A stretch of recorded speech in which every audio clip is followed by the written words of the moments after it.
Sige, tapusin niyo muna yung pagkakapi niyo. Take your time. Mamaya na.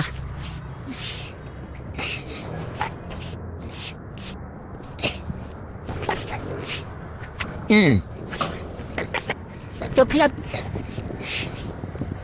Tapos i-edit ni Mrs.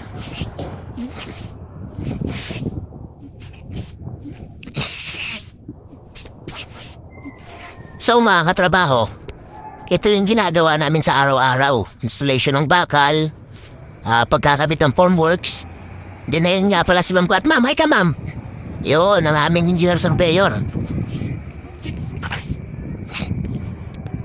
Ayun naman yung electrician namin, no? Yung masipag, si Randy.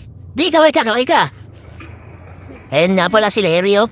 Yung aming supervisor, safety crew supervisor, na laging 120 na bumangon sa kanyang higaan. So wala. Yan, nakikita nyo, ngayon may buhos kami ngayong gabi. Ayun yung mga bubuhusan namin, shear wall, column. So okay na lahat, nakahanda na, mag-aantay na lang kami ng concrete mixer.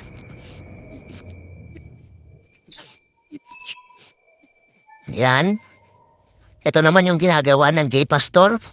Magkakabit sila ng tubo para sa stippy wall. Yan yung makikita nyo. Ayan yung araw-araw namin buhay dito. Yung araw-araw namin trabaho. Nagtsatsaga kahit mahirap para may pagkain sa pamilya.